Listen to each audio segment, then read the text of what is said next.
independent thoughts, independent life. This is Chad Benson. The bill they are now planning to send back to my desk is much different than anticipated. It really is a disgrace. I'm also asking Congress to immediately get rid of the wasteful and unnecessary items from this legislation and to send me a suitable bill, or else the next administration will have to deliver a COVID relief package, and maybe that administration will be me. It won't. But, Chad, I'm just saying, let's be 100% honest, it's not going to be. He's right, though. But I told you guys yesterday, stimulus and the omnibus bill. Everybody thinks, well, they're spending $2.3 trillion. That there's a lot that goes into all of this stuff, but pork is everywhere. And there's stuff flying around, memes that aren't true, but some of them are true. And that has to do with the fact that how much money, certain things are getting. But the reality, countries and companies, the reality is exactly this. We give a lot of money away to other places. We do. We give a ton of money away. Some of that stuff that's been set up for years. You go and look at some of these places like Turkey and other nations that we give God knows how much money to year in and year out. You know what always makes me laugh is when I see these memes, and these memes have, this country gives $2,500 a month to people for COVID relief and da-da-da-da-da. And why can't America do this stuff? You know what I never see? America gives hundreds of billions of dollars away every year to all these other nations. Why don't you guys do that? Why do we continue to give money? Well, part of it is it's strategic, right? We think we help these countries out. They're a little bit in our debt. The more money we give them, the more they're apt to play a little ball, do a few things that you would think, well, like if given their druthers, they may do other things politically. Some of it's because, hey, we're nice. We're nice. We're nice people. We go and do stuff like that. But could Americans use more? Trump's threatening to veto this. Tomorrow, the Dems are going to vote because Trump wants $2,000 per person. Will he get it? I don't know. Mitch McConnell's already pissed. Oh, God, how could he do? This is what we live with. Are there a ton of things in here that we would like to see Americans get rather than other countries and other stuff? Of course there is. Of course there is. But the reality is this happens every year. And every year we bitch and whine and moan about all the pork and all these giant bills and the omnibus bill. And did you see that this thing got that and this thing got that and this group got this and this museum got this? That's the world that we live in. It's sad but true.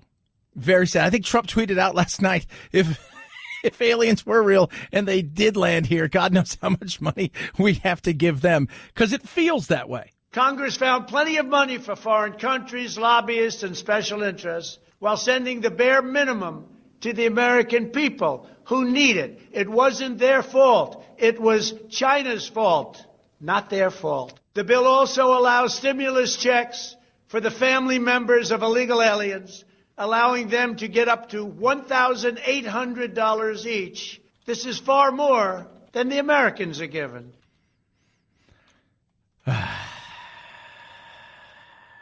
This is what we live in. And the battle. By the way, no, stimulus checks won't be going to undocumented immigrants. Does it matter that he says that? Because people are going to run with it. Does it matter at all? People will run with that, and they'll hear that, and they say, yes. Yes, they are. Undocumented immigrants are not eligible for stimulus checks because they do not have Social Security numbers. Family members of undocumented immigrants are now eligible for these payments, right? So long as they qualify. They must be citizens or green card holders with a Social Security number to collect stimulus checks. That something there where you fact check him and he is not telling the truth. Now, could we see something happen as far as a veto? It's possible. Will we? I don't know. I don't know what exactly. I think tomorrow will be telling to see if they can get some more in there, to see if Trump will push back on some of these things that, do I think we need 2,000 a person? Look, I am, as far as I'm concerned, we should have done a lot more. I think the states and the federal government should have helped up, especially the states, because I think the states jacked the pooch when it came to a lot of this COVID stuff and the way they've overreached and grabbed and did things. But at the end of the day, this is what we have at this moment. We always have these arguments about how much crap we give away to other nations. We always have this argument about how much crap that we give away to things that are special interests. That will never change, regardless of who the administration is. The American people have waited long enough. I hope the president will not veto this bill. In the event that President Trump does elect to veto this bipartisan bill, it appears the House may choose to return after the holidays to set up a vote to consider the veto. The Democratic leader and I have agreed to a unanimous consent request. In the event that the president has vetoed the bill and the House has voted to override the veto, the Senate would have the opportunity to process the veto override at that time. Translation, they can get together and have enough votes to override his veto. It's a good push, though, for Trump. It's a good push. I think there's a lot to it. You know, for all the stuff about Trump, and we can get into this all day long, the good, the bad, the indifferent, too many people are emotional when it comes to Trump. And for all of that stuff, a lot of this stuff, he's absolutely right on. He was right about, here's something, think about this 4 years ago. People are screaming, Trump's going to get us into wars. Trump's done the exact opposite. It's pulled us out. Obama got us into a ton of stuff after Bush. A ton of stuff. In nations we weren't even in with Bush. But nobody talks about that. Nobody does. Nobody. Trump's pulling people out. Trump doesn't want to be the gatekeeper. He's asking other nations to pay their fair share. He's sick and tired of the pork. A lot of those things are true. He's very pork giving too in certain ways. But at the end of the day, he's right about a lot of this stuff. It's not going to change anything. Because this is what government does. Remember, they want to reward the people that help them keep their fiefdoms. And on the other side of things, we'll continue to give to other nations. Some of that's strategic. Some of that stuff that we've just always done. And we continue to do. Well, we promised them we'd give them $1 billion every year forever. Why? Because why? It's nuts. 323-538-2423 at Chad Benson Show is your Twitter. Tweet at us, text the program. All that being said, we still have the battle of COVID. Good news is we're buying more Pfizer. Pfizer said it would supply the United States with enough coronavirus vaccine to vaccinate 100 million Americans by the end of July 2021. But the number of doses does not equate to the number of inoculations. There are already millions of doses of the Pfizer and now Moderna vaccines in circulation. And at last check, the United States had vaccinated less than 700,000 people. Yeah. We need to do more. We need to do it quicker. We'll see how Biden is going to take this thing on, but we're buying more Pfizer. Remember, Moderna that's out there, not going to be the same as far as the amount it can produce, much smaller when it comes to that, because they do not have the manufacturing and the distribution that a Pfizer does, and then AstraZeneca and Oxford will have. End of the day, if we keep pace, we vaccinate, and I think, I'm going to say this, I think once the administrations have changed, I think the vaccinations will pick up, but it's going to be testing over the next several weeks, because I think a lot of people, even people I know that want to take it, are going to give it some time. Totally understand that. I do. Other people are just going to go take it and just move on with their lives, but it's going to be very interesting to see the way that this thing plays itself out in the transferring of power that, yes, will be peaceful, people. There's not going to be a transfer. Oh, yeah, there will be. It's very interesting. I got a very interesting conversation with somebody last night who, it just shows you the emotion that people have. And I'm not an emotional cat when it comes to a lot of this stuff. I'm just not. Doesn't mean I don't care. It just means that I when it comes to decision making and critical thinking, I try to take as much emotion out of it as possible, Because once emotion starts to get mixed up in whether it's politics, relationships, and relationships should be about emotion, but when you're making decisions based purely on emotions, usually that doesn't work out well. 323-538-2423 at Chad Benson Show's your Twitter. Tweet at us, text the program. Love hearing from all of you. Wounded Paw Project, amazing organization. Been working with them for a while. They need your help. They're rescuing dogs. I was talking yesterday to the lady who works with me and my sales side of things and Ernesto about Wounded Paw. And one of the things that he's focusing on is fighting dogs. So if you guys heard me talk about Wounded Paw, they rescue dogs. And people say, well, why are you focusing on fighting dogs? Because he rescues dogs that were fighting dogs and bait dogs and transforms them to service dogs. And one of their big success stories is the fact that they did this to get a veteran's child who has autism a dog that helps him. And it is amazing. This is a dog, a fighting dog found in a landfill. This is the work that Wounded Paw does for veterans, first responders, and their family, as well as the animals. They need your help. Any unwanted vehicle, car, truck, RV, great donation, huge tax deduction for you. Check it out for yourself. Go to woundedpawproject.org. Find out how you can be a help. Woundedpawproject.org. Woundedpawproject.org. You'll be saving a paw to save a life. Chad Benson Show.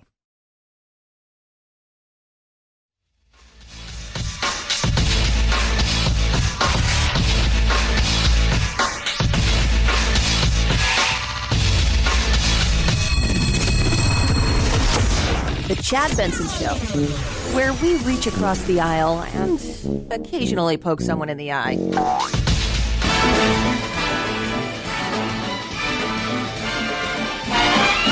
It's the most wonderful time of the year. I love Andy Williams. You know what's interesting about Andy Williams?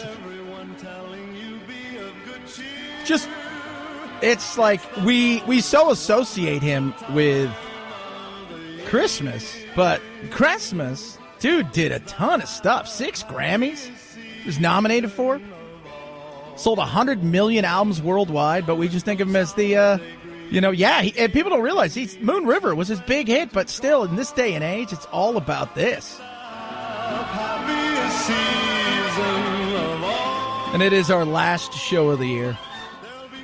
Not going to lie to you, I'm pretty stoked. I'm exhausted this year from just, you know what I'm exhausted for? It's the anger that people have for each other. It's the anger that people have. People can't just take a deep breath. They get so emotionally just bent on things.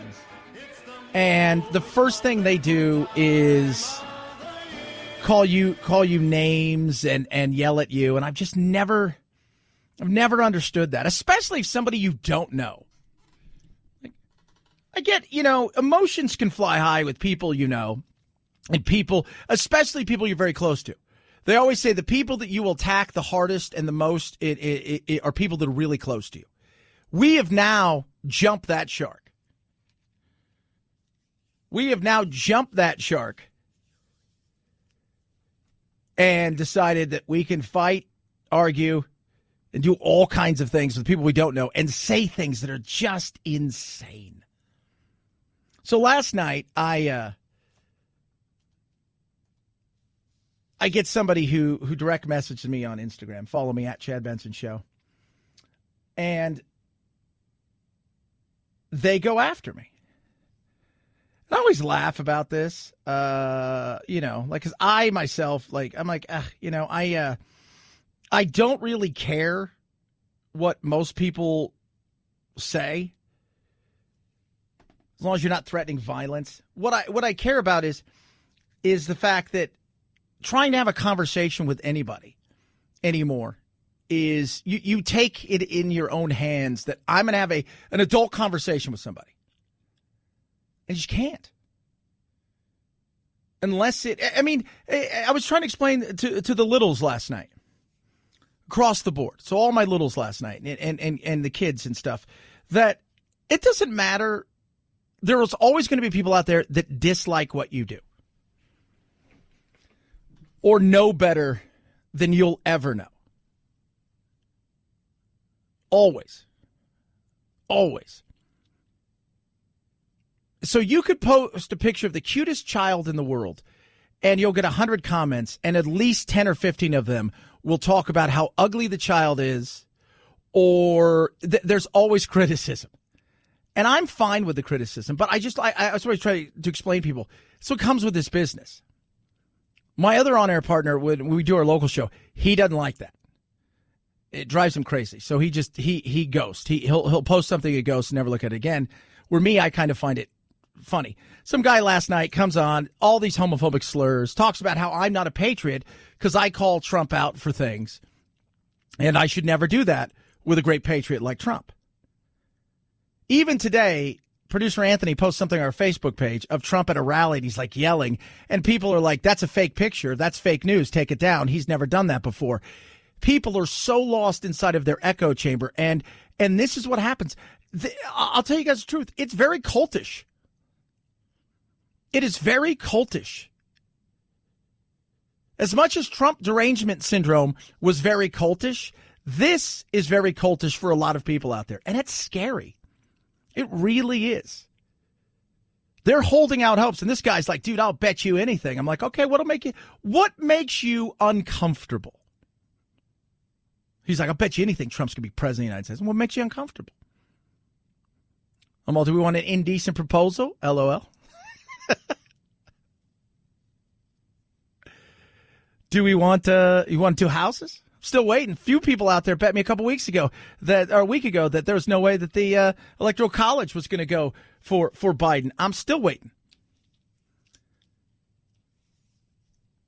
It's just it's crazy. It's like we can't have nice things because we can't talk to each other. We have lost the art of argument and reason, and replaced it with emotion and no reason. That's scary. 323-538-2423 at Chad Benson Show's your Twitter. Tweet at us, text the program. More on the stimulus. Great Christmas movies. One of the best Christmas movies of all time. We'll touch on that as well as we wrap up the Chad Benson Show for the year. It is the Chad Benson Show.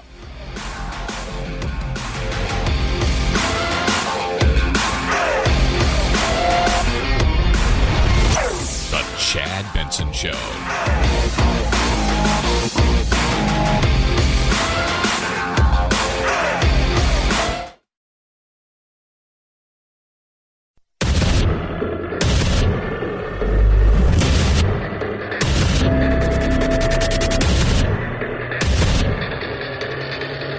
Independent thoughts, independent life.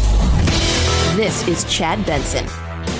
Coronavirus. Right. So the risk in this country is still deemed to be low. Okay, that is the risk. You know, the flu is already widespread in the U.S., and it really is much more deadly, is it not? How worried should Americans be? Should they panic? No, Americans do not need to panic. There's an important context we need to keep this in, and that is that the flu is more deadly. Yeah. Zero, Z-E-R-O, zero chance of moving past this with Donald Trump in that job. Some of the fun when it came to COVID, and you listen to people right there. Zero chance of us moving past it. But before we got to any of that stuff, it was, you don't have to worry about it. There's nothing going on here. Nothing to see here. No, apparently there was a lot to see here. Apparently there was a little bit more. I will say that I was pretty, we were on top of this thing early. We were. We talked about this. I had friends over in Asia who said, look, this thing is far worse than you realize. And the Wuhan thing, we really started talking about it when they were shutting things down. And I was trying to explain to people late last year and early this year, you're talking about shutting down a city like New York City, completely shut down. People should take notice of this. And by the time we really kind of understood it, and let's be real, it's an ever-changing thing. There's still things we're learning about this virus on a daily basis. Already, it is mutated into something else. Already, it is changing into something else. People are starting to think, okay, what's this thing going to do? Can it be a situation where the new change in this is going to be far deadlier? Will the vaccines work? A lot of stuff when it comes to this that people didn't know about or didn't think too much of or didn't want to panic. You heard him there, Allison Camerano and all of these other people, across the board who say, nothing to worry about. Well, there was stuff to worry about. So while we attack Trump all the time for a lot of his stuff, at the end of the day, there was things to worry about. But we didn't know exactly what those were, because when something is novel, meaning it's new, it takes a while. It takes a while to figure it out. Have we handled it great? We've handled it as America handles things. We've turned it into a fight now. We've turned it into politics. We want to walk a fine line of maintaining our freedoms and liberties, but also at the same time trying to protect the public and educate the public. And when you've got a situation now where people use disinformation this way and misinformation, that doesn't help either. It doesn't. Could we have done better? Of course we could have done better. Do I think we could have done worse? I'll actually say when we do the post-mortem of this, I think we'll look back and say, yeah, there's things we could have done better. And there are some things we did, quite frankly, that were okay. But it is what it is, and we're here. And because of that, we have seen what? We have seen an economy that is getting crushed in some places. We have seen hundreds of thousands of small and medium-sized businesses claw their way to the end of the year, but many others have failed to get there, have filed bankruptcy or shut their doors. And I expect we'll see more of that as we head into the new year. And then I think by April, May, we'll start feeling better. We'll see these numbers that we see on a daily basis will become really, really manageable. I think you'll see states start to slowly but surely, who already are a little bit more free in the way that they've approached this, really start to roll things back. And I think by summer, we'll be in a place where a majority of the country will be living not pre-coronavirus, but darn well close to it. And by the end of the year, I expect most of the country to be pre-coronavirus, unless something crazy happens. This thing mutates into something beyond deadly. And unless that happens, I think that's where we'll be. But it is going to take a while. We still have Christmas. People are going to be traveling. People are going to be out doing things. We saw what happens Thanksgiving. A lot of people said, screw it, we've had enough. I know everyone wants to get back to the time when Christmas was a situation where you could have many, many guests indoor, congregating, having fun together. The situation is different now. We don't want to cancel Christmas. Someone will say, well, he wants to cancel Christmas. I don't want to do that. I want people to be more careful. Yeah, careful. I think the way he's approaching it now, Fauci, is, I know I'm not going to get you guys to stop doing things, but can I at least get you to stop doing other things while you're doing the things I'd like you not to do? I want them to limit traveling to the extent possible. And when you congregate, try to do it with a limited number of people, preferably people in the same household or a few close people who you know are also being very careful. Avoid the 20, 25 people at a house at a big setting. Again, he knows he's not going to get people to stop doing things. Can he get them to stop doing other things? So, yeah, you're going to travel, but instead of having 25 people there, maybe you only have 10.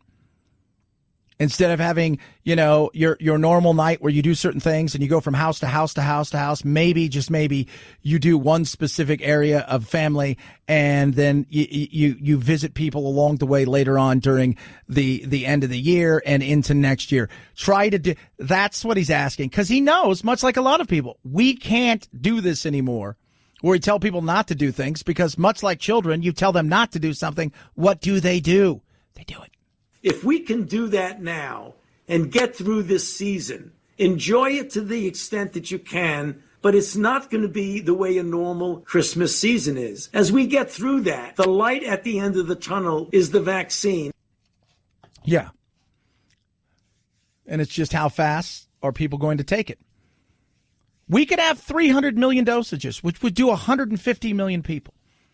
You couple that with the fact that probably 30 to 50 million people have already had it, so they have some form of antibodies or protection against it.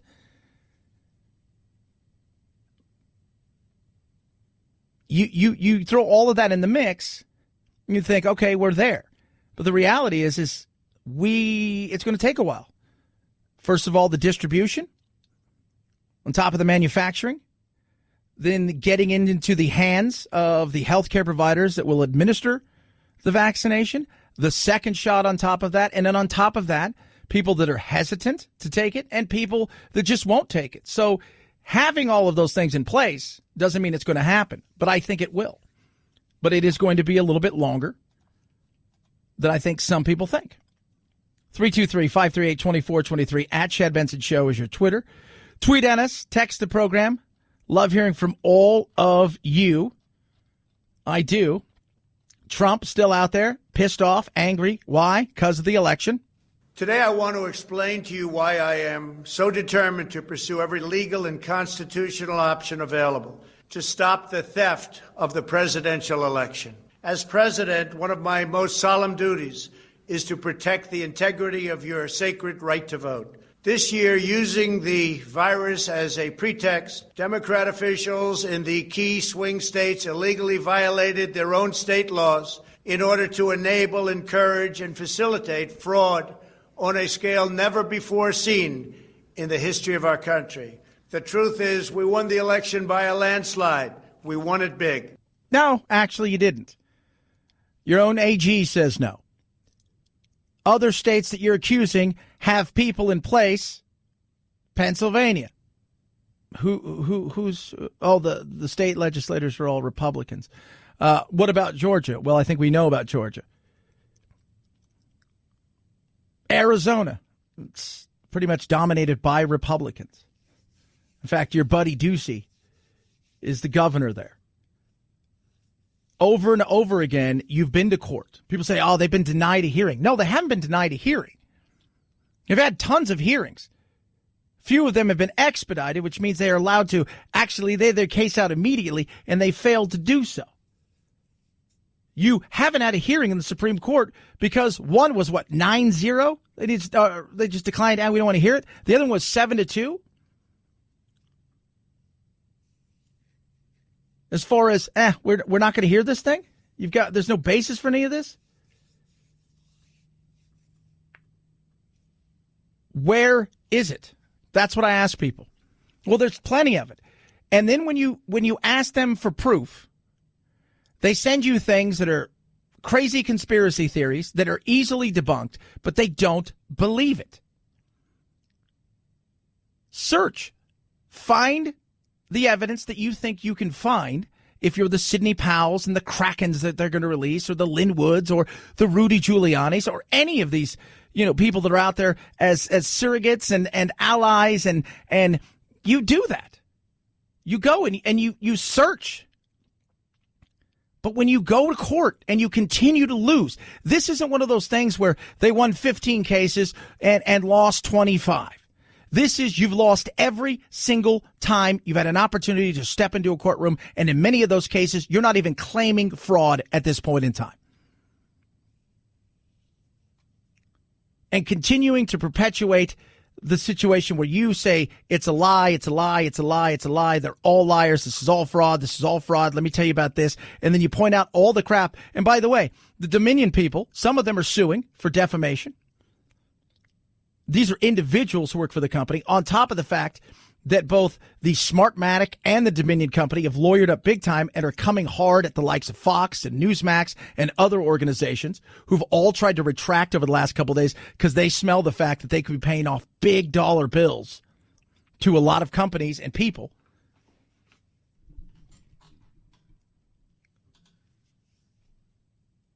I watched that Dominion hearing last week. I'm like, I'm going to watch it. That guy was under oath. Where's all the other people that want to come in and talk about all this stuff under oath? I'm just waiting. Totally different than signing an affidavit and handing it to Rudy Giuliani. And then having a hearing amongst a bunch of other Republicans who are all like, yeah, this thing was totally stolen. We all have groupthink in here. So, want to hear it. If there's stuff that's out there, Bill Barr said, look, fraud's always going to happen. I said this, and I'll continue to say this. If you want no fraud in your election, get rid of human beings. We elect a king or queen, and we never have to worry about an election again. But at the end of the day, this is what we have. Is the system perfect? No. Should you always have a postmortem where you look to see what kind of fraud was perpetrated?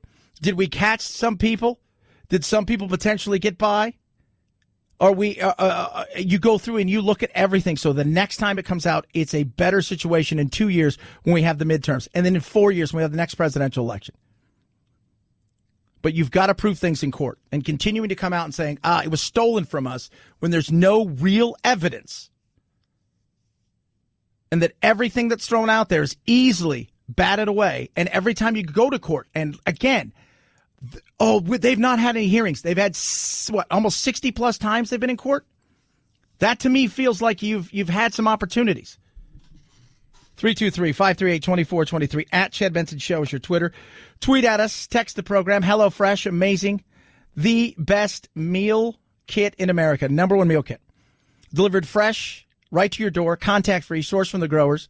Each week, 23 different recipes that are chef-curated just for you.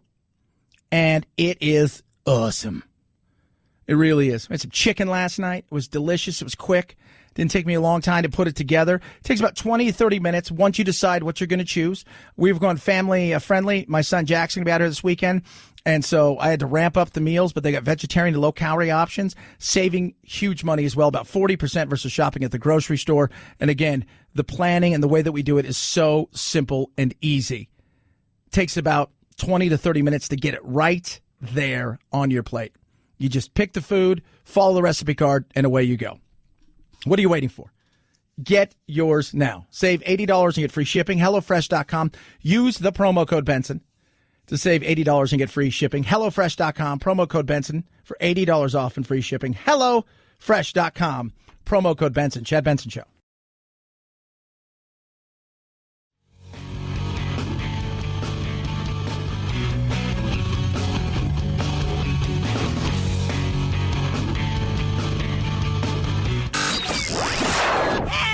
I can't take it anymore!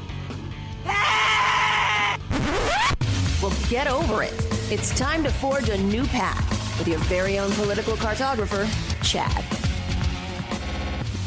No, you won't get locked up for illegally watching The Mandalorian. This is the way. But the people who put it online illegally could. The Protecting Lawful Streaming Act, part of the 5,000-page COVID-19 stimulus and government funding bill, would make profiting off pirated streaming material a felony, increase fines, and put those found guilty of multiple offenses in prison for up to 10 years. The bill was introduced by Republican Senator Tom Tillis of North Carolina, who points out illegal streaming sucks nearly $30 billion a year out of the U.S. economy.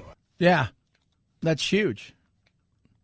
So they're going to go after the people. So if you're watching it, right? So you're watching it. You found a place, and you're watching it illegally. As far as you're not, nothing's going to happen. If you're the one who put it up there, though, there is the issue. If you're the one that put it out there, you could be in some trouble. Back in the day, and for those of you guys who are remember VHS. Back in the old days, people used to go and get bootlegs. And I remember one of my dad's friends, nefarious character, to say the least, got in trouble and eventually went to jail for bootlegging movies. And the one that did him over, I think it was... I think it was The Rose, if I can remember right. That was a Bette Midler movie. So think about that. Like, that's, you go to, like, going to Georgia, streamed a bunch of stuff I shouldn't have streamed. Now it's like, back in the day, it was like, man, I had movies, that, we went inside. And it was really good, too. There was a difference between, in New York City, people selling DVDs on the sidewalk of movies that are in the theaters, and you could tell it was shot on a phone. This was back in the day when you did a really good job, and it was like having the movie right there. It was crazy. And as a child, I didn't realize what it was. You didn't know. You know, it's like, why is Star Wars not even in the theaters, but we have it at our house? Because my dad had nefarious friends. I didn't know. I was like 7. 323-538-2423 at Chad Benson Show is your Twitter. Tweet at us, text the program. I want to thank all of you guys. This year's been a crazy year, a wild year, to say the least. It has been, and too many of our fights are silly and stupid. No, I think everybody that stood, around and listened to our little dog and pony show, and we had fun with it and tried to keep you entertained. We'll be back beginning of next year, but it's been a hell of a year. It has been. It's been a hell of a year. Great team with producer Anthony, producer Phil, and everybody else that's helped us out. But it has been a great year, and thank to all of you guys who for the most part, 99% of you have, you guys have, even when you've argued, you've done it respectfully. It's not everybody, but it's a lot of you. 323-538-2423 at Chad Benson Show is your Twitter. It's the Chad Benson Show.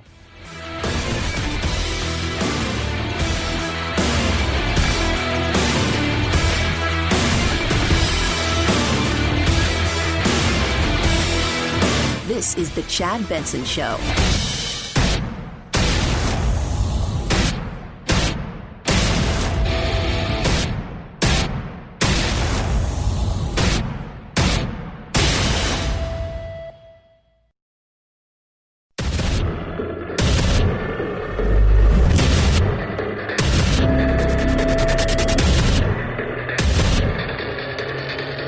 Independent thoughts, independent life. This is Chad Benson.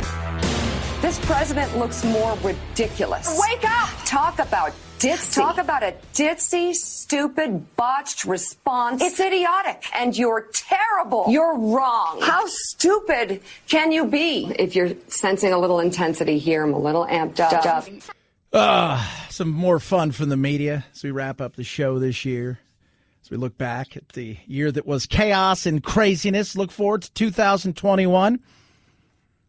It's been a hell of a year. It's been a ride, man. Started with the Kobe thing, and then it just went weird and then got sad and depressing at times, then got angry and confusing, and then got just the last 60 days has been woo.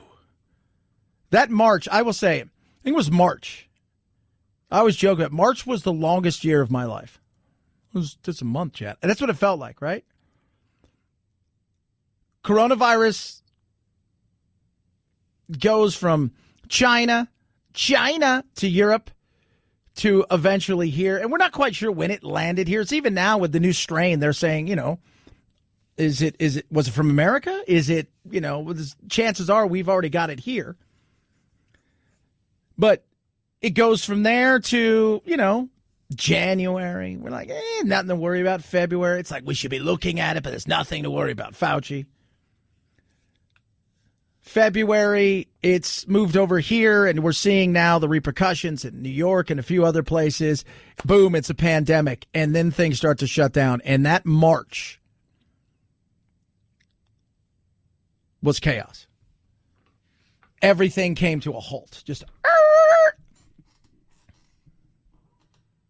people lost their jobs, businesses shut down, protests everywhere.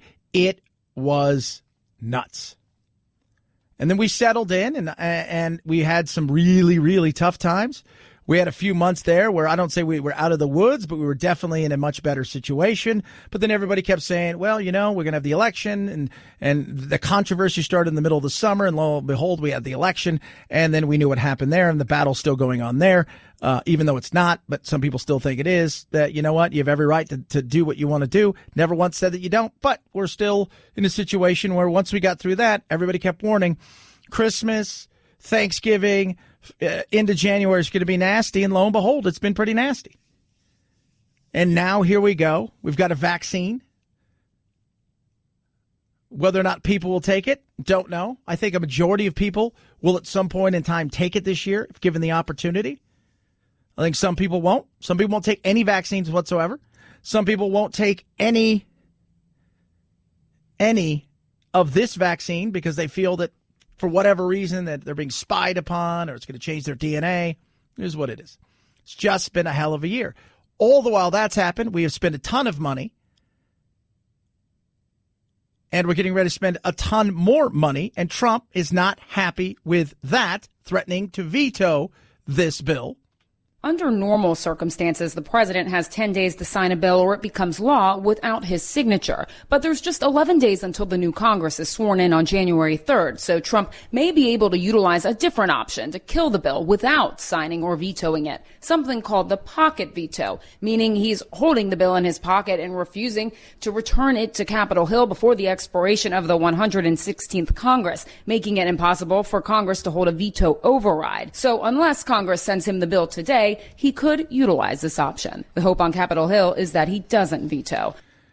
And he's right to be a little perturbed about a bunch of stuff that's in this thing. But it's pork. I mean, what'd you expect? It's not just a stimulus bill. Remember, $900 million is the stimulus. They spent another $1.34 trillion on the usual omnibus crap, in which there's a ton of pork. The bill they are now planning to send back to my desk is much different than anticipated. It really is a disgrace. I'm also asking Congress to immediately get rid of the wasteful and unnecessary items from this legislation and to send me a suitable bill, or else the next administration will have to deliver a COVID relief package, and maybe that administration will be me. No. But, Chad, how dare you? It's totally going to be him because of the thing. Not buying it. Will they? I mean, people are asking questions. Why is Pakistan? Why is Jordan and Turkey? And if you realized, and people are starting to pay a little bit more attention, you would think at times. And the sad thing is people start paying attention, and then a lot of the information that they get is either false information or it's not. There's no context to the information.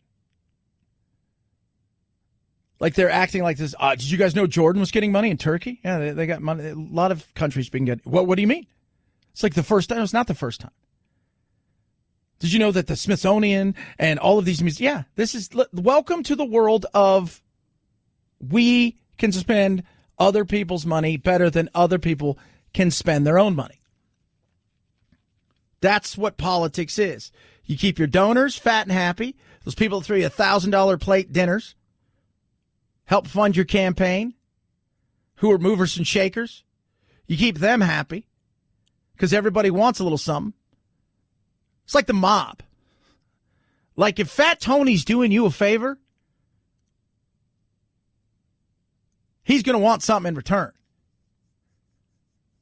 If I'm a lobbyist and I help you, along with other lobbyists, get reelected, I'm not doing that out of the kindness of my heart. It's business, and I'm expecting something else in return, whether you fight off a bill that may harm the businesses I work with, or whether you help promote a bill that may help those businesses. They ain't doing it for free. And the same thing goes even for countries that we send money to. There's a certain sense of, hey, we're helping you out because we want you guys to have democracy. We want to be able to do some things in your country because we have this certain understanding, if you will, that we are buying some of your friendship. That's the reality of what this is. It's all about pork. Are the American people getting screwed? Let me ask you a question. When's the last time you didn't think the American people were getting screwed? Just out of curiosity. The American people have waited long enough. I hope the president will not veto this bill. In the event that President Trump does elect to veto this bipartisan bill, it appears the House may choose to return after the holidays to set up a vote to consider the veto. The Democratic leader and I have agreed to a unanimous consent request. In the event that the president has vetoed the bill and the House has voted to override the veto, the Senate would have the opportunity to process the veto override at that time. Translation, if he does veto it, we believe we've got enough to override the veto and move on with our lives. That's where we are at this point in time. But you heard he could do something else. Where it's like, oh, you guys sent it to me? Yeah, I'm going to hold it right here and take a look at it when I have a chance. I'm not going to look at it today. I'm on vacation. I'm going out. Everybody's on a holiday. We'll figure it out. 323-538-2423 at Chad Benson Show's your Twitter. Tweet at us. Text the program. Want to hear from all of you. I do enjoy it. Love and hate. Christmas time here, as we all know. People are going to be traveling for sure. Now, should you be traveling? It's very interesting. I'm not traveling this year. I get that people are traveling. I think that a lot of people that are out there traveling, I think people are frustrated. And even now, when you hear the experts talk, they're not even trying to stop people from traveling. What they're trying to do is like, if you normally would do 10 things, is there any way that you can only do 5 of those things instead of all 10? I know everyone wants to get back to the time when Christmas was a situation where you could have many, many guests indoor, congregating, having fun together. The situation is different now. We don't want to cancel Christmas. Someone will say, well, he wants to cancel Christmas. I don't want to do that. I want people to be more careful. Yeah. I think that's a lot of what it is now. If you're going to go somewhere, just be careful. Common sense. Instead of having 30 people over, maybe only have 10. Instead of seeing everybody in one night, maybe do your best to spread it out over time, keep yourself safe, social distance, because I think they've come to the realization that we can't stop what people are going to do, which is real and right. Which is real and right. You're not going to stop people. But people, we can act a little bit better. And I was talking to somebody yesterday who's like a friend of mine, Jen, who works with the program here, and we were talking about, like the mask thing. The whole we're debating on whether or not the masks work or don't work. The reality is whether you believe it does or doesn't, is a certain common courtesy when you're in people's businesses that you show people who may feel like, you know what, these things work. They've asked me to do it. That it's just about showing respect to other people. And too often we can't because we've turned everything into politics, which we shouldn't do. I'll tell you that right now. Because that becomes emotional. I think all they're asking is common sense. The beauty of our country compared to a lot of other countries around the globe is we allow the individual to do so much compared to a lot of other places.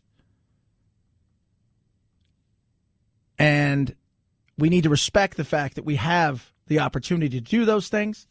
And sometimes we take advantage and we take for granted those things. It's simple and easy. We're going to get through this thing. I think 2021 is going to start off a little slow, a little bumpy, but I think we're going to take off towards the middle of the year. I think by this time next year, we're going to be rocking and rolling. And I expect it to be that way going forward. But we're going to have some ups and downs along the way. And the best thing that we can do is stop fighting with each other and start saying, all right, we're in this together. I respect the fact that you want me to wear this. I respect the fact that this is your establishment.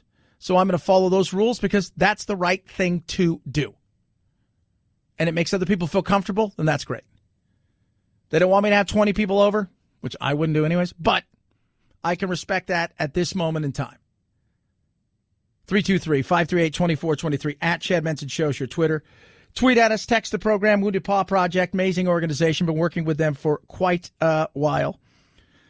The rescue dogs that would be euthanized and get them to our veterans, first responders, and their families to help them out. Veterans returning home from the horrors of war and serving, and they're struggling with PTSD, and they're trying to really get themselves back into the normal flow of normal everyday life. On top of that, you see what our first responders are going through and their family members, and there's a great way for you to help because these dogs will go a long way into helping with PTSD, anxiety, physical trauma, and ailments. It is amazing. Find out how you can help and give by going to woundedpawproject.org. They are really in need of things like cars. You got an old car, you're going to get rid of it, you're going to sell it for scrap, maybe you were going to think about selling it, but you know what? Great tax-deductible gift. You can also go to smile.amazon.com, set your supporting group up for Wounded Paw Project. That helps, and they take cash as well. Find out what you can do and how you can help this amazing organization by going to woundedpawproject.org, woundedpawproject.org, woundedpawproject.org. Chad Benson Show.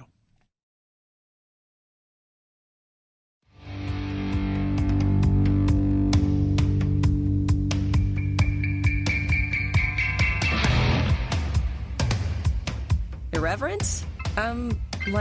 Yeah. So what? It's the Chad Benson Show.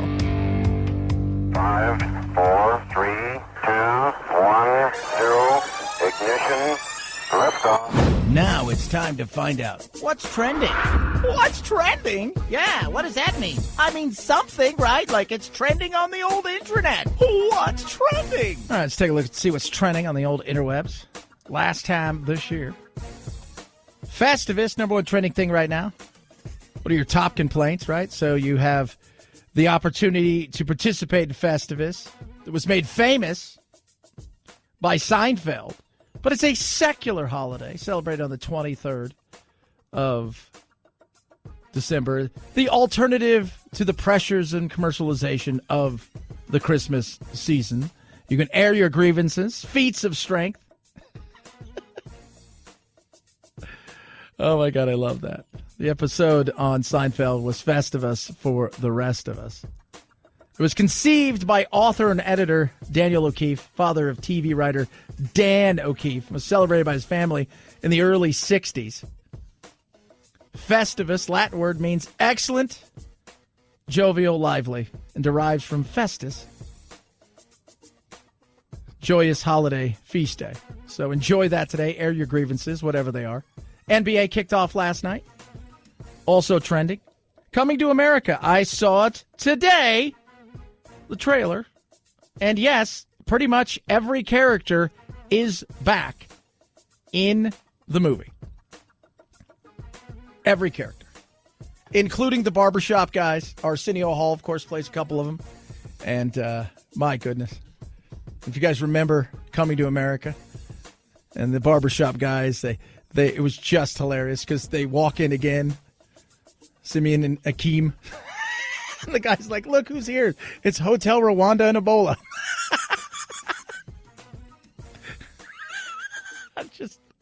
It made me laugh. You have a chance, check out the trailer. Head over to Twitter, Kyle Rittenhouse. Apparently there's merch. You guys want your Kyle Rittenhouse merch. They're helping raise $2 million for his defense. Of course, the Illinois teenager charged with killing two and injuring a third in Kenosha, Wisconsin. So there is a website with 30 apparel items. Free Kyle. Self-defense is a right, not a privilege. A direct quote from Rittenhouse, as the attorney says. There's a beanie, a hoodie, and a T-shirt. So far, $60,000 has been raised and 800 donors. So if you want your merch, you can go to Kyle Rittenhouse. You can go get your Kyle Rittenhouse merch. My goodness me. This is where we are, people. And pardons are out there, too. I'm going to talk about some of those pardons and the way that the media is covering it. And it's a perfect example of as bad as Trump can be at times, and as far as the press goes, and that he makes a lot of this stuff bigger than it should be, and he trolls the press, and they troll him, that also they just run hog wild with stuff that is just as disingenuous as they say he is. We'll touch on that, plus some of your favorite holiday movies. I want to break down some of my favorite holiday movies. Love hearing from you. 323-538-2423. At Chad Benson Show is your Twitter. Tweet at us. Text the program. Check us out. Facebook as well. Do a lot of lives there. Next year it's going to be a lot of video content. And maybe we'll have merch, but it won't be like that because it's just basically fun. It's kind of what we do. Chad Benson Show.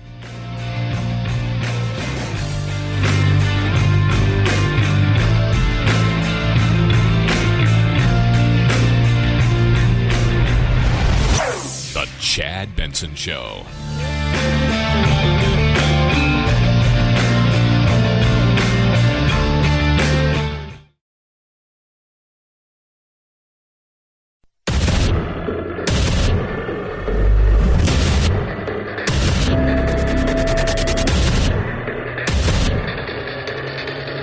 Independent thoughts, independent life. This is Chad Benson. You're watching CNN special live coverage of what can only be described as an historic It will day. be a busy and historic day ahead. It was a historic day on Capitol Hill. This is a historic day here in the nation's capital. A historic day, another historic day. This is history unfolding. There's a sacramental quality to this. There's a ritual. Walking over, delivering the articles of impeachment. There is something almost religious to it. I think there's also something about the sort of the excommunication aspect of this thing. In the French Revolution, did the guy getting his head taken off? Impeachment. I was just like, was impeachment this year? That's how long this year's been. I mean, is that insane? If you think about all the stuff we've gone through and you're like, wait, hold on, was that this year? Did they have that stuff this year? Oh, yeah, that's right, they did.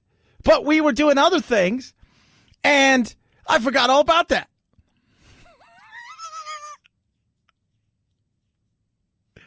It just felt like it was, and part of the problem is, why you would think that is because, as we look back at the year that was, is because it was like the front page of the Washington Post was what? On the day he was inaugurated. The march to impeachment has begun. And I'm thinking to myself, hasn't that been always? Like, I feel like impeachment's an everyday thing for Trump. The media, look, Trump plays a hella game with the media, and they play a game back with him. He gives as good as he gets. He is a master troll. A master troll. And they bite into it. And people on the left who have Trump derangement syndrome eat it up. On the other side, they come hard for him and troll him with stuff that's ridiculous at times. And the people on the right that live for Trump, they eat it up. But I was like, was that this year? Because I'm trying to go back. I'm like, I don't remember. Like, there is before mask and after mask. And I'm like, and I'm trying to think, everything now is like, okay, was that a masked year or a non-masked year? But it did happen this year, but it was pre-mask. So it was PM. As opposed to after mask, which came later on. Before mask, after mask. Soak it up. We talk about all the stuff that's happened this year because it seems like a lifetime ago. That was pre-COVID, really. So, wow, what a chaotic, crazy year this has been. And both sides, like I said, the trolling. Here's a perfect example of the insanity. The pardon side of things. Trump's out pardoning. The president commuting the sentences of 4 former employees of the military contracting firm Blackwater Worldwide. Those 4 men convicted of murdering 14 unarmed innocent Iraqi men, women, and children with machine guns, grenades, and sniper fire. The president's commutation now releases them from prison. Blackwater is owned by Eric Prince, who is Education Secretary Betsy DeVos's brother and a vocal Trump supporter. Oh, controversial? First of all, what's not controversial when it comes to pardons?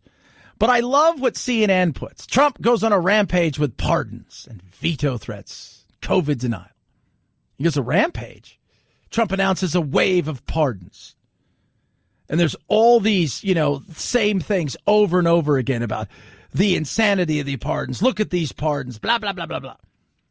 I'm going to give you guys a historical snapshot. First of all, a lot of pardons are very controversial if we paid attention. Trump has pardoned, to this point, probably closing in on, I'm probably saying right around 65 or so. Maybe. Not a ton. Oh, that sounds like a lot. His predecessor, Obama, 1,927. W, 200. Clinton, 459. Bush, first, 77. Some of them went hog wild. FDR in all his years almost pardoned 4,000. Woodrow Wilson, 2,800. You just had to ask him, hey, can I have a pardon? Same thing with Truman. Almost 2,100. 41% of the requests that came to Truman, he granted. Reagan did 406 in his 8. Carter, 566. Nixon, 926. Johnson, almost 1,200. So in the overall scheme of things, Trump hasn't pardoned a ton of people. He really hasn't. Controversy because we know the names. You know, could you tell me too many? I think outside of Mark Rich, who Clinton pardoned, who never took him up on that pardon, we don't know a lot of these people because they didn't have the media the way that we do now, and we didn't focus on it with everything being controversial. But it does go to show you that the way that they come at things is such crap. Do I think these people should be pardoned? I don't know. I need to look at what it is and take a real deep dive into some of this stuff. I think the Blackwater guards, that was some stuff. Let's not pretend that it wasn't. There's definitely some issues there.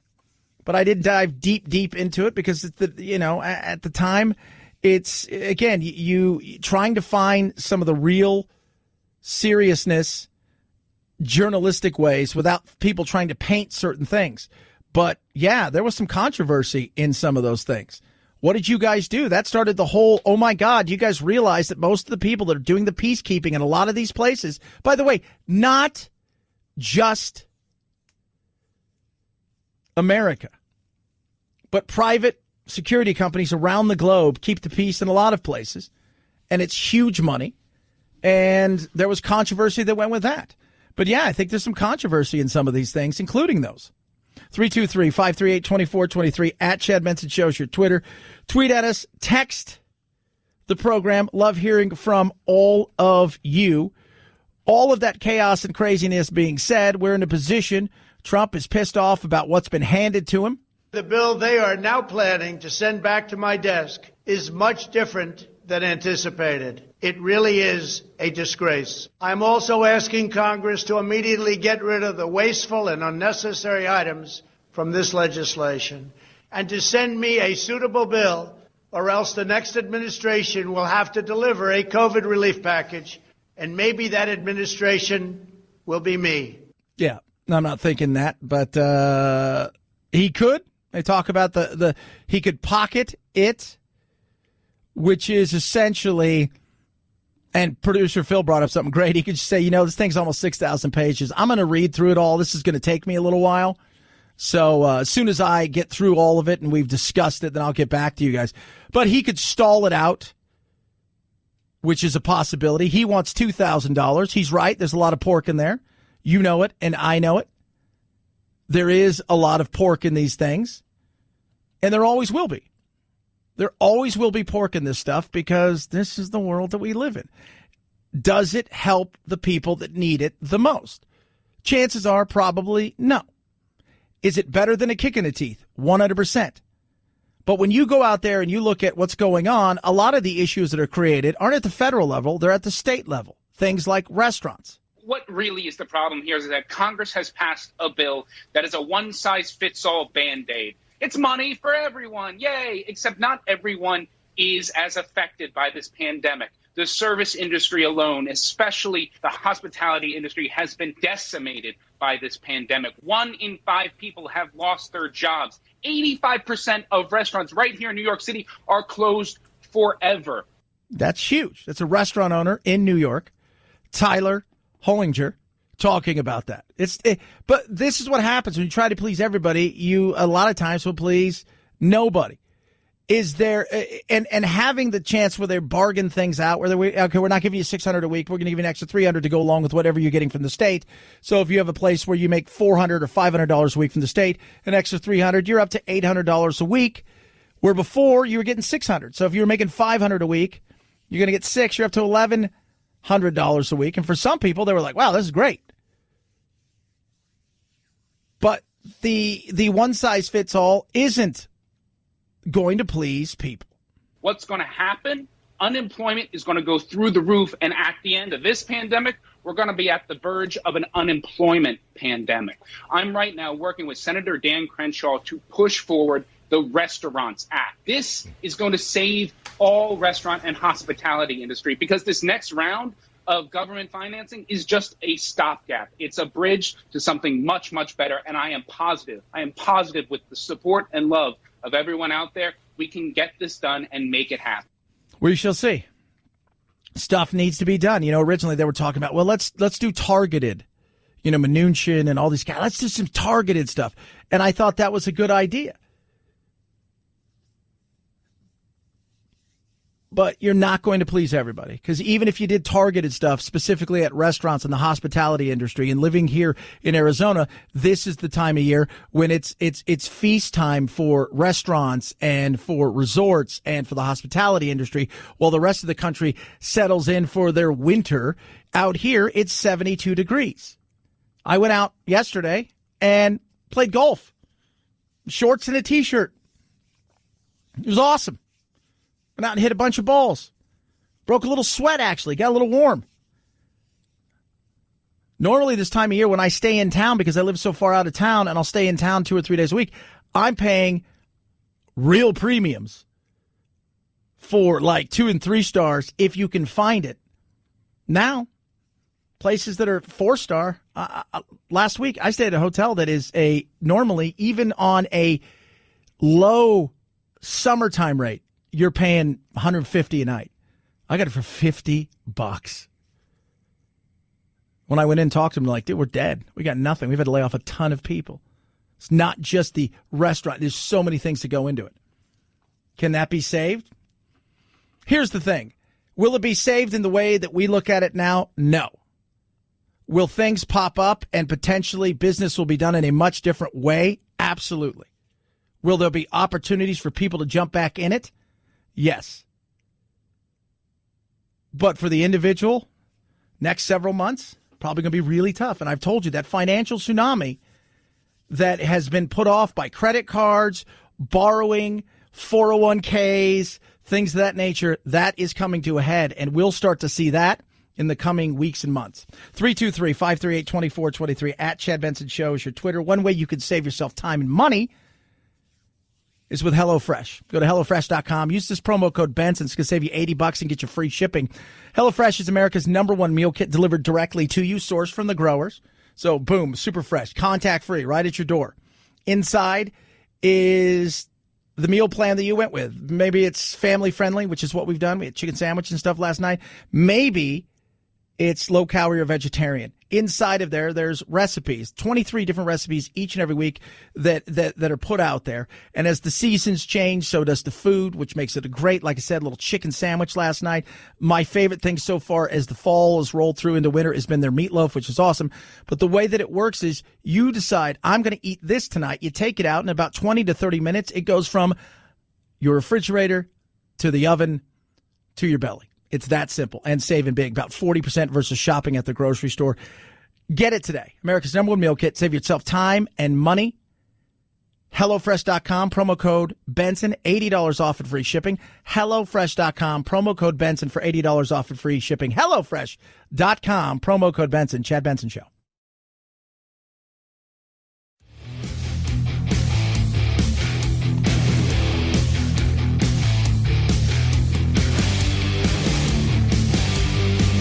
If you like talk radio like Chad Benson likes his meals, you've come to the perfect place for takeout. Only 2 days until many get to open the Christmas present that is Wonder Woman 1984. Nothing good is born from lies. The sequel to the 2017 blockbuster starring Gal Gadot, who says this time around, Wonder Woman is a little more emo. She's very lonely. She lost all of her friends, all of her team members, along the years. And she doesn't want to engage with anybody because she doesn't want to experience the loss, and she doesn't want them to discover that she's immortal and she doesn't old and age and all of that. Wonder Woman 1984 is in theaters and streaming on HBO Max Christmas Day. Oh, good. Just what we need. An emo superhero. Aww. I'm so sad. I'm so sad. Wah. Will you watch it? Of course I'm going to watch it because I have HBO Max. Durr. Why would I not watch it? Because it's there, so I'm going to watch it. Jack's all excited. Dad, I said, yeah, we got it. So don't worry about it. Don't worry about it. I'm in the holiday spirit right now, though. I'm watching Christmas movies. Today I will watch my favorite Christmas movie of all, which is A Christmas Carol. Now, there's a lot of them out there. There is a ton of them out there, right? I mean, it's one of those things where you know, you've got Scrooged, which I loved. You've got, you know, all kinds of people that have played in A Christmas Carol on numerous occasions. But to me, there is one that stands above it all. It was made in 1951. Go back deep, deep in the day. And the man who was a character actor by the name of Alistair George Bell Sim played Scrooge. And he was just great. In the black and white feel, all of the stuff. Scrooge's name was good on the London Exchange for anything he chose to put his hand to. Ah, Mr. Scrooge. Your servant, sir. Are you off home to keep Christmas? I am not in the habit of keeping Christmas, sir. Then why are you leaving so early? Because, sir, Christmas is a habit of keeping men from doing business. Come, it's the nature of things that ants toil and grasshoppers sing and play, Mr. Scrooge. An ant is what it is, and a grasshopper is what it is, and Christmas, sir, is a humbug. Good day. I love it. It's just a great, great movie, and he was just brutally honest. Mr. Scrooge, sir. Who are you? Samuel Wilkins, sir. Oh, yes. You owe me a little matter of 20-odd pounds, I believe. Well, if you want to pay it, come to my place of business. I don't conduct my affairs in the teeth of inclement weather. I can't pay you, sir. I'm not surprised. Not unless you give me more time. Did I ask you for more time to lend you the money? Oh, no, sir. Then why should you ask me for more time to pay it back? It was brutal. It's awesome. If you've never seen it, easily, to me, the best portrayal of it. And I love Scrooge, the modern telling of it, at least the modern-ish telling of it, with Bill Murray, with the humor. But it's just something about the black and white when I look back and I watch this.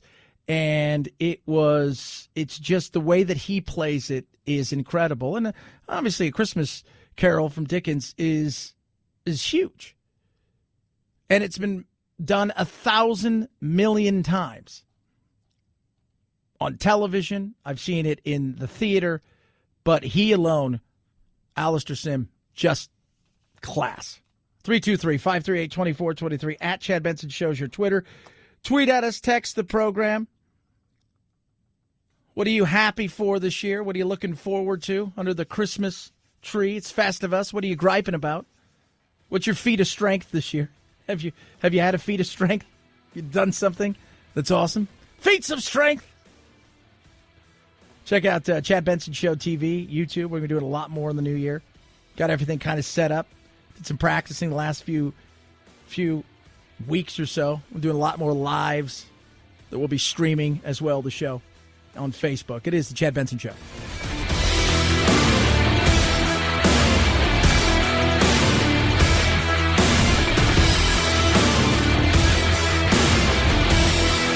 This is the Chad Benson Show.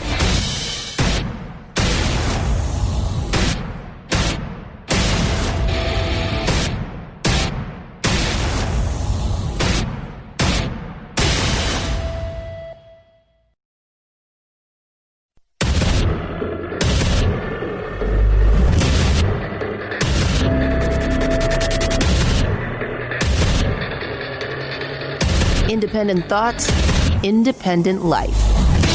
This is Chad Benson. I don't know why he did this when if he wanted this, he would have done it a lot sooner. I've always hated a Monday morning quarterback. I hate it in sports, but I hate it even more when the American people and their livelihood and their lives are really on the line. I mean, if you had something to say, you're the person in the Oval Office with the biggest pulpit. Everyone would have stopped to hear you speak. If you wanted more money for people, you should have said something. But instead, you've kind of got a President Rip Van Winkle who all of a sudden seemed to wake up. It's infuriating. People are wondering why, and I just cannot stand a Johnny-come-lately. Settle down. Laura Coates there on CNN. Secondly, Monday Morning Quarterback is what keeps everybody employed, right? In these talking head shows. So on CNN talking about Trump. Now he wants $2,000. Mitch McConnell's pissed off, doesn't like what's taking place with this. He wants $2,000 per person rather than $600. Is Trump's upset? And rightfully so in some of the things that are inside this giant bill that's almost 6,000 pages. The bill they are now planning to send back to my desk is is much different than anticipated. It really is a disgrace. I'm also asking Congress to immediately get rid of the wasteful and unnecessary items from this legislation and to send me a suitable bill, or else the next administration will have to deliver a COVID relief package, and maybe that administration will be me. Probably not. I'm going to go out there and say that that's not going to happen, and get a lot of people push back on that because of all of the, oh my God, the election was stolen and stuff. But they're talking about, okay, Trump, so you're going to go do this, right? Then, well, you know what? We're already having our own chats on how we can veto this. Today, I want to explain to you why and remember, the veto side of things that Trump is saying, I may veto this. You can override a veto. Congress and Senate can do this. But you need help in a day and age where they don't tend to help each other at all. The American people have waited long enough. I hope the president will not veto this bill. In the event that President Trump does elect to veto this bipartisan bill, it appears the House may choose to return after the holidays to set up a vote to consider the veto. The Democratic leader and I have agreed to a unanimous consent request. In the event that the president has vetoed the bill and the House has voted to override the veto, the Senate would have the opportunity to process the veto override at that time. Translation. I've talked to Nancy. We've had a discussion. I've talked to my people. They've talked to Nancy and them have talked to their people. And we think we can get enough done here that can override any kind of veto, except for one thing that Trump could do that could potentially make that tough to do. Under normal circumstances, the president has 10 days to sign a bill or it becomes law without his signature. But there's just 11 days until the new Congress is sworn in on January 3rd, so Trump may be able to utilize a different option to kill the bill without signing or vetoing it, something called the pocket veto, meaning he's holding the bill in his pocket and refusing to return it to Capitol Hill before the expiration of the 116th Congress, making it impossible for Congress to hold a veto override. So unless Congress sends him the bill today, he could utilize this option. The hope on Capitol Hill is that he doesn't veto. Of course not, because they feel like they've actually done something on Capitol Hill. Is there too much pork in there? Absolutely. Is there always too much pork in these things? Yes, this is what politics is about. It's about pork. It's about getting yours. It's about, if I was a lobbyist, I'm coming to these men and women in Congress, and I'm courting them. I'm having dinners with them. I'm throwing money at them through backdoor channels and every other way. I'm making sure that we get in front of them to have our piece, whether it is to kill a bill or whether it is to help a bill along. Essentially, they scratch my back, I scratch theirs. That's the way that this works. Lots of pork in there. Will it get done? Will Trump get his $2,000 per person? No. Could be a good parting gift, but no, I don't think he's going to get that. I don't. To be honest with you, I don't know what Trump is going to do. I don't. He's still out there talking about the election. Today, I want to explain to you why I am so determined to pursue every legal and constitutional option available to stop the theft of the presidential election. As president, one of my most solemn duties is to protect the integrity of your sacred right to vote. This year, using the virus as a pretext, Democrat officials in the key swing states illegally violated their own state laws in order to enable, encourage, and facilitate fraud on a scale never before seen in the history of our country. The truth is, we won the election by a landslide. We won it big. No, actually, the truth isn't that. It's not. The truth is, you believe you won it, but you haven't. You believe you won it based on the fact you've got people running around saying there's no way that this could happen. You only won X amount. Biden only won X amount of counties. There's no way you can win that many counties. Yeah, there is. You can. Look, if there was a county with 100 million people in it, 200 million people in it that could vote, and you only won one county, and Trump won all the other counties, but only 50 million people in it could vote. I'm just throwing out numbers here. Doesn't matter. You don't get points for counties. You get points for people, if you will, in the right areas. Do I think there was some fraud? Yeah, of course. There's fraud in every election. There's fraud in the last election. You don't think there was? Of course there is. There's always. But is it fraud to the point of hundreds of thousands of people? No. And you haven't proved it. And instead, you've gone out on these wild goose chases, and you've accused the Dominion people. You've accused Smartmatic, which is this. It's so funny. One of these companies that they've accused was used in one county, and it was Los Angeles County. But it doesn't matter. None of it matters. You've tied people together who aren't even close to being anywhere near each other. You have the insanity of a lot of which this has been played out.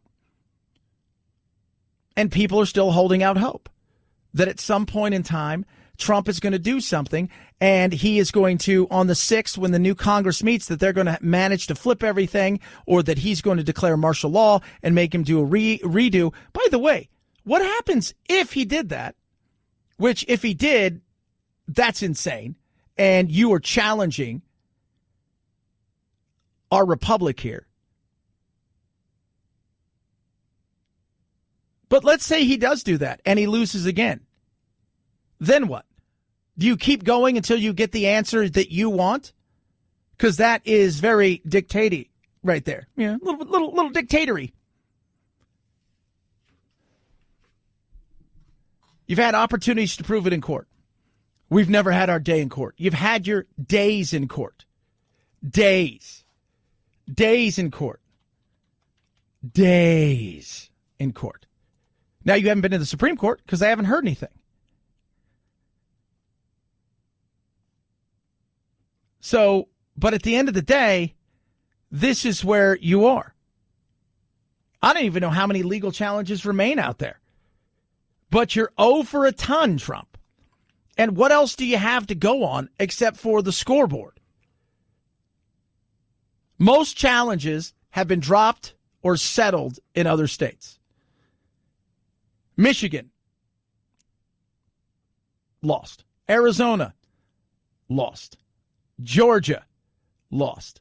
Nevada, lost. Wisconsin, by the way, which gave you an expedited hearing, which means you were allowed to present evidence and have a real hearing. Most of these court challenges were to stop or delay certification.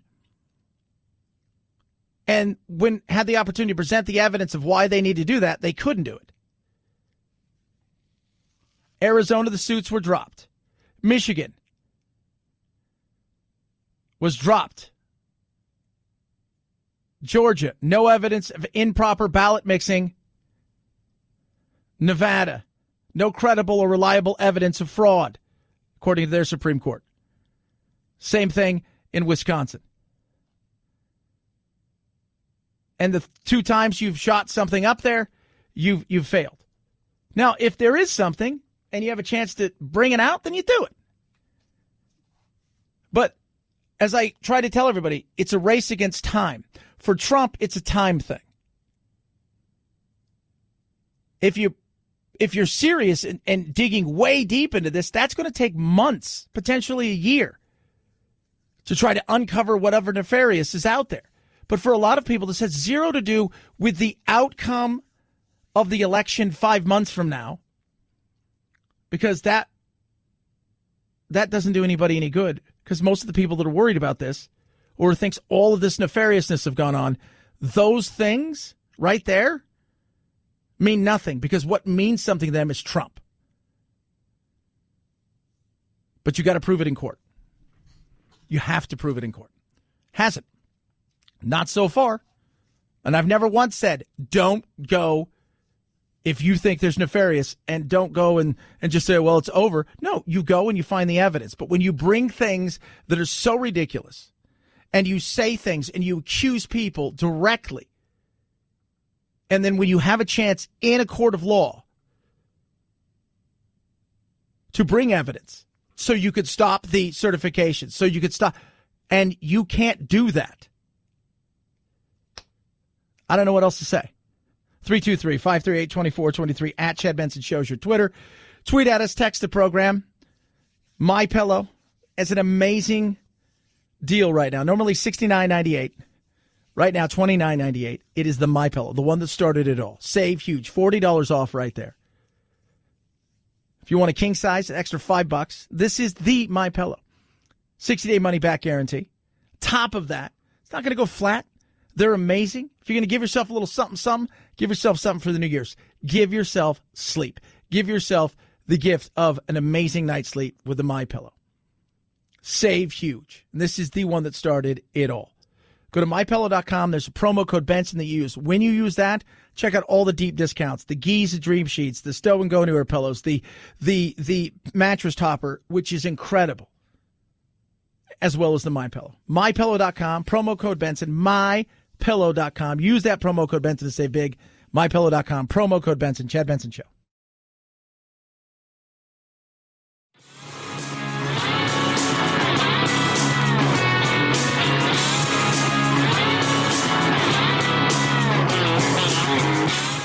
You stink like fear and white male privilege to me.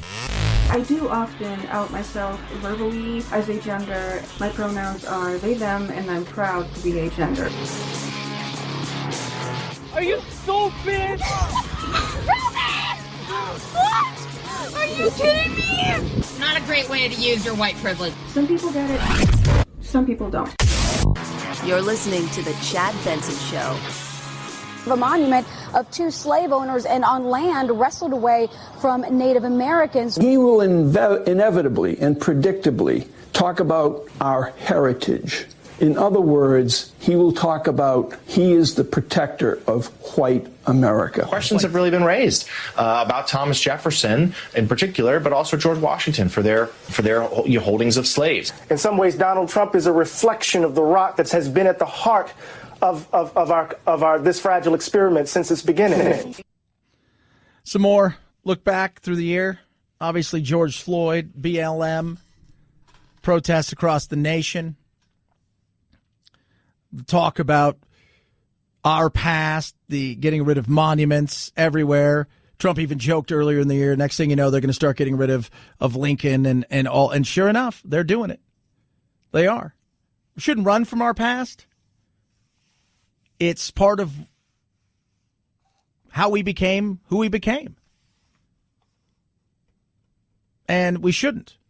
Doesn't mean we don't make real strides, which we have. We never give ourselves credit for that. We think we're the only nation with any kind of issue whatsoever, which is not true. The reality is, though, is these things will be controversial going forward. Even having some of these people in museums will be controversial. I mean, last week we talked about the fact that they're going to get rid of Lincoln because he didn't do enough for black lives or people of color. Were they going to get rid of Dianne Feinstein because when she was in San Francisco, there was a Confederate flag that flew way back in the day in front of the city hall, and they blame her for that. So in some way, shape, or form, she's got to go and dedicate the rest of her life. That's the kind of the insanity of which we're dealing with. Instead of addressing these things, it's just easier at times to blame and then to pull down a symbol as if that fixes a problem, which, it doesn't. Speaking of the Civil War and times gone past, if we look back into this year, Irene Triplett, you don't know who she is probably. You probably have no idea who she is. She was born January 9th, 1930 in Wilkes County, North Carolina. She died May 31st, 2020, aged 90. Her father, Mose Triplett,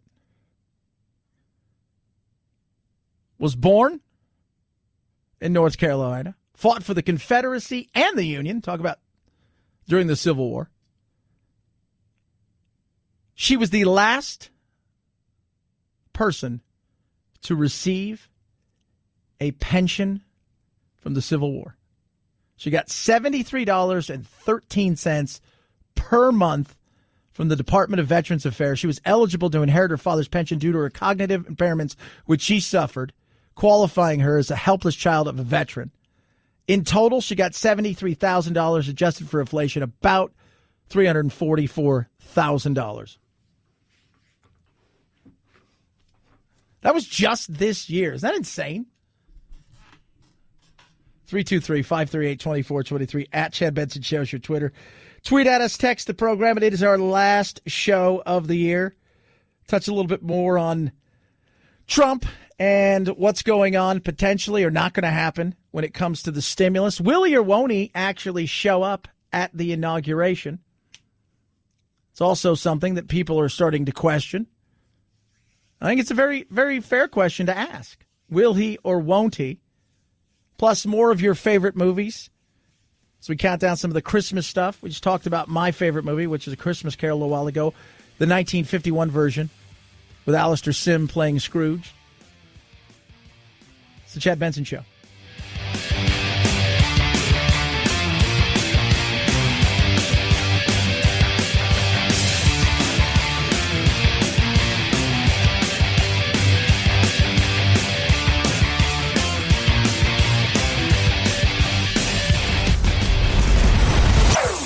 Chad Benson Show.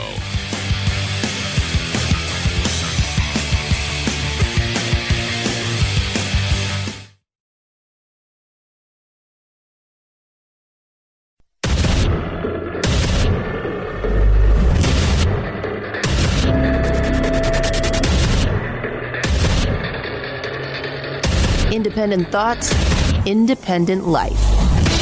This is Chad Benson.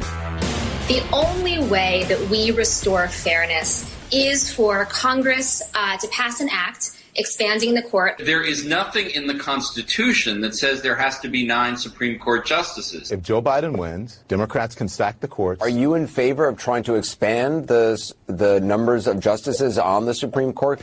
The Supreme Court. Potentially changing the number of justices on the court. Adding seats to the Supreme Court and getting rid of the filibuster. Do you support those two things? We're going to have to blow up the entire system. Look back, some of the stuff that happened this past year. So let's go through this again. All right, just a quick breakdown. Begin the year pretty good. Then Kobe died. Became big news. Obviously, we had impeachment. We were talking about earlier. It's like, was that this year? Was that? And then we went back to, you have to go back to pre-mask, after mask. Then you had COVID, downturn in the economy, canceling of sports, bringing back of some sports. Then you had the election. Then you had where we are now, which is the battle still for the election. And on top of that, the continual battle for us to get back to normal, some way, shape, or form. Along the way, with COVID, we had no COVID. Then we had COVID. Then it was this. Then it was that. Then we had the thought of Operation Warp Speed getting us a vaccine, and we were told that can't happen. Then it did. We had Ruth Bader Ginsburg dying. We had George Floyd. It has been a year, almost every month is what it seems. And there's still a few days left, so God only knows what can happen between now and then. Trump still not giving up the opportunity, he thinks, of becoming president again. Question is he going to show up at the inauguration? Don't know about attending the inauguration. I think that's a coin flip. I think it's a 50-50 shot whether he goes or not. He will leave the White House unassisted. I'm confident of that. And whether he'll go quietly, listen, I've known Donald Trump for 20 years. I've never seen him do anything quietly. So I doubt he'll go quietly. But I do think he will leave unassisted. That's Chris Christie there. He believes he'll leave unassisted, even though he still thinks he won. And the thought process of martial law, I don't think that's going to happen. I don't. It doesn't mean that you have to go quietly. But I also think when you look at the legacy side of things, when you look at the fact that you may want to run again, when you look at a lot of different factors, I think that will play into people because out of sight, out of mind, I don't think Trump's going to be out of sight. But it doesn't mean that even if you have tons of influence today, that you'll have that same influence a year from now, 2 years from now, 5 years from now, 10 years from now. And for him, it's about staying relevant, I think, without getting to the point where you even go and get rid of some people that, while they won't vote Democrat and will vote for you, they may not vote for you or Democrat in the next election. And does the Republican Party even want you around? That's the other side of things. And whether he'll go to the inauguration out, I don't know. It's very rare, as you know, that presidents don't go to their successors' inaugurals. It's happened. John Adams didn't go to Thomas Jefferson's. John Quincy Adams didn't go to Andrew Jackson's. Harry Truman didn't go to Dwight Eisenhower's. But when you think about how many inaugurations we had, that is the overwhelming exception. I would encourage him as his friend to go because it would help him to restore some of the norms of the presidency, which need to be restored for our historical purposes, but more importantly, for our future. Absolutely. I agree with Chris Christie. They also asked Chris, hey, Chris, you can think about running. Would you run again? I'm 58 years old and hardly ready to retire, and it's 4 years away. Listen, at this time in 2012, no one was predicting that Donald Trump was going to run for president and win. So it's a long way off. So I wouldn't rule out anything. I'm going to continue to try to be active in public life, continue to speak my mind on the issues that are important. And if that leads to me running for president in 2024, so be it. Translation, yeah, if given the opportunity, I will run again. So we'll see if he does. But I think what you'll find in the next 12 months, as we look ahead to 2021, is you'll start to hear the rumblings of people that will throw their hat into the exploratory kind of, hey, we're just thinking about some stuff. I'm not ruling anything out. I've decided not to run for governor again because of X, Y, and Z. You'll start to hear those things. Right now, though, we have in front of us a battle, and that's COVID. You know it and I know it. We want to see ourselves get back to pre-COVID days where we're living our lives without the mask, where, producer Phil and I talked about this yesterday. Normally, he likes to take certain trips during certain times of the year, and he says, I don't want to sit on an airplane for hours with a mask. The same reason I don't want to go to movie theaters. I just don't want to sit in there with a mask. And right now, what's driving me crazy is no matter how much I try to do stuff and with my glasses when I have them on, they still fog up half the time. And there's the last thing I want to be doing is taking my glasses on and off. I was shopping the other day. It was driving me nuts. It was. So here we are.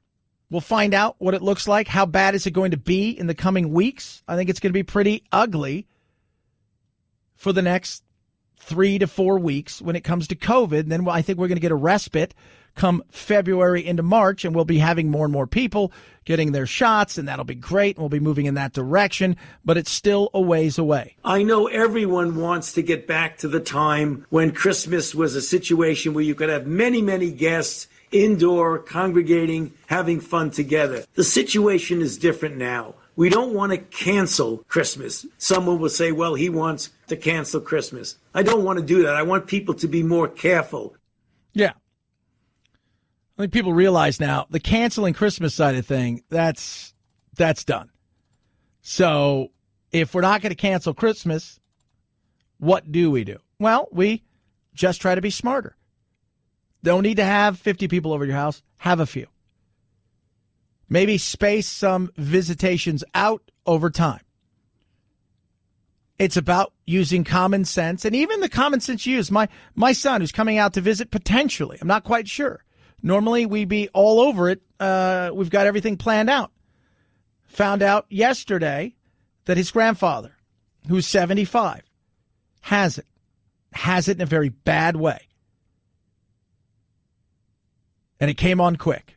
They just saw him not but a few days ago. And it's to the point now where he's very sick, and they're worried. And we were discussing last night whether we will or won't see, first of all, the quarantine to give them time. And on top of that, his grandfather was making phone calls yesterday. His mom was telling me to make sure that she tells Jack how much she loves him. And it's tough. Came on fast. And he's done everything right. Pretty social distancing, doesn't see many people. He has taken this thing extremely serious. At some point in time, no matter how serious you take it, there's still a chance you may get it. So it's just about using common sense. But even to the best of your ability, there still may be a situation where it happens. But if we can get through these next several weeks and we can start to see ourselves ramp up with the vaccine, which I think we will, I think we're going to be in a good situation come spring than we were last spring for sure. Come summer, we'll be in a way better situation. And come fall into early winter next year, towards the end of the year, we should be back to normal. Still going to take a while, though. It ain't overnight. 323-538-2423 at Chad Benson Show is your Twitter. Tweet at us, text the program. Love hearing from all of you. We're talking earlier about our favorite Christmas movies. Christmas Story is fantastic. I love that movie. I do. And, of course, you guys know my love of the stupid Hallmark movies as well.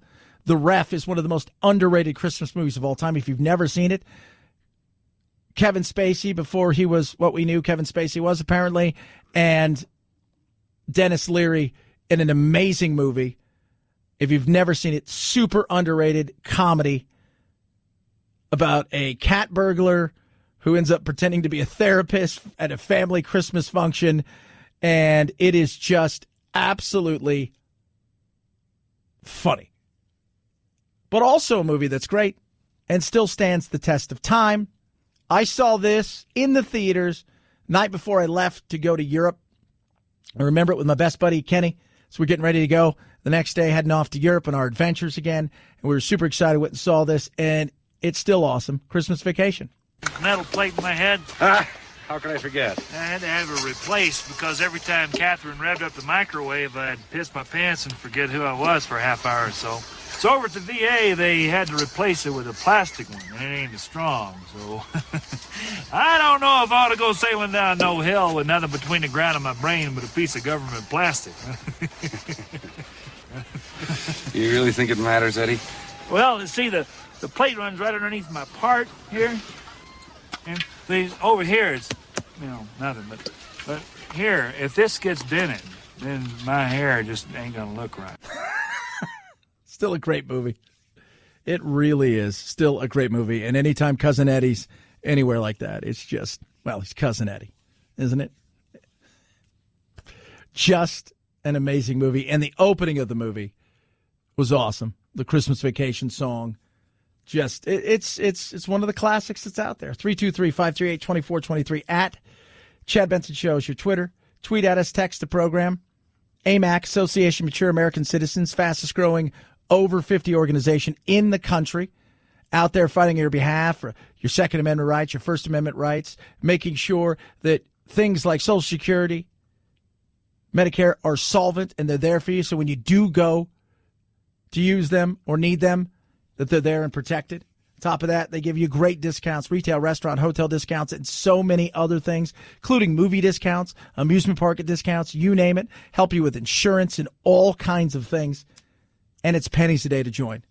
You're looking for a great organization that's out there to help you and do little things like, let's just say you're going to talk about Social Security. You need somebody, they've got experts that will help you, walk you through the steps of Social Security and Medicare, all the questions that you need answered, they'll get them answered for you. Join today. Again, pennies a day. amac.us/Chad. amac.us/Chad. amac.us/Chad. Chad Benson Show.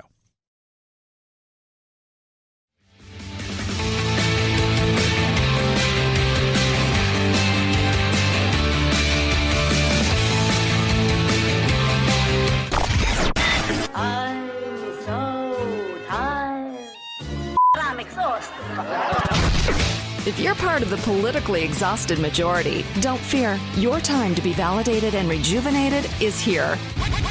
Wake up. It's the Chad Benson Show.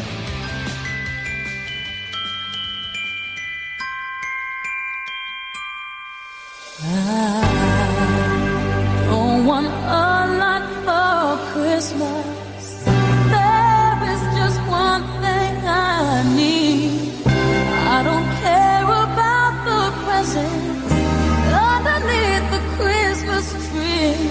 I just want you for my own, more than you could ever know.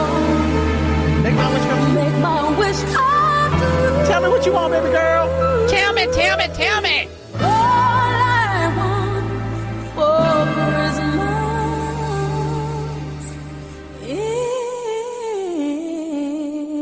is you. right, wrapping it up. Last show of the year. It's been a hell of a year, I'll tell you that. So let's look forward to 2021. What's going to happen? I'll tell you what's going to happen. It's going to start out a little rough. Let's not kid ourselves here that it's going to be easy, because I still think we're going to be unwinding here when it comes to Christmas.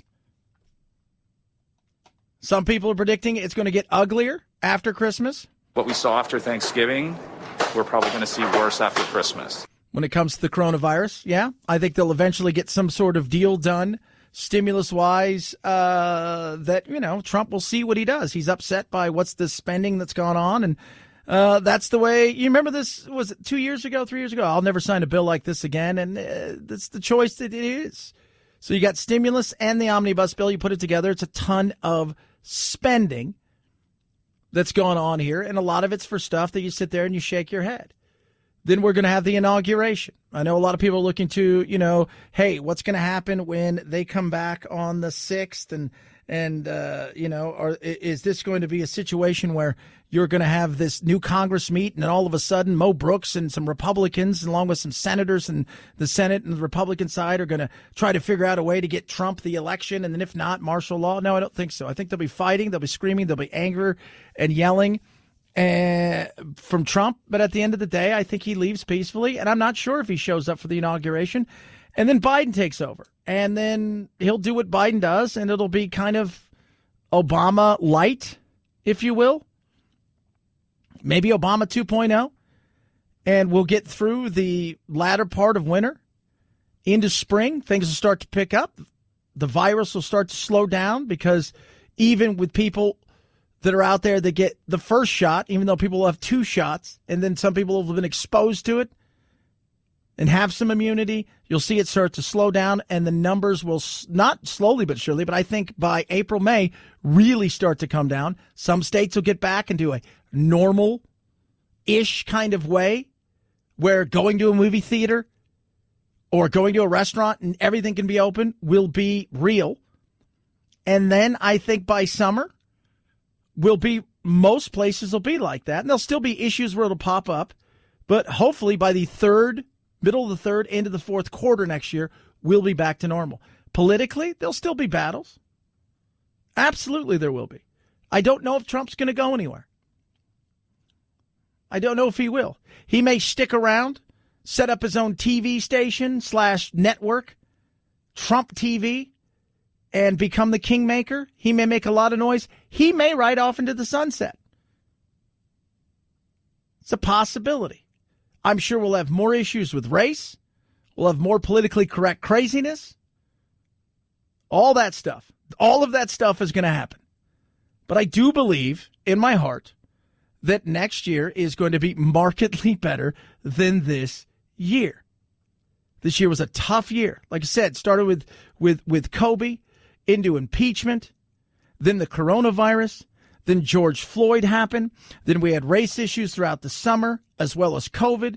COVID got stronger, then we had an election, then we had the battle and continual battle of the election, and then coronavirus is still going there, and along the way we've had bankruptcies and many other things. Next year will be better, but the first few weeks, maybe even month and a half or so, I think it's going to be a little bit ugly.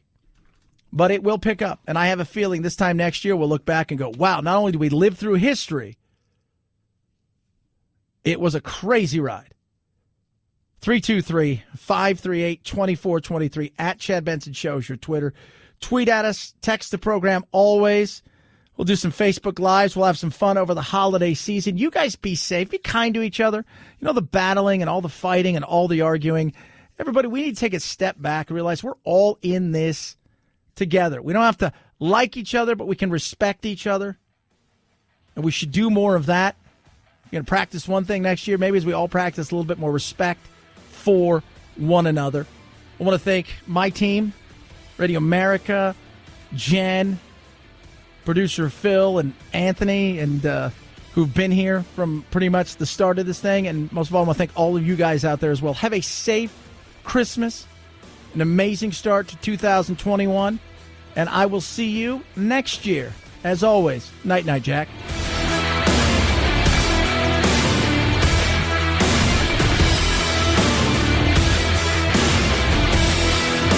This is The Chad Benson Show.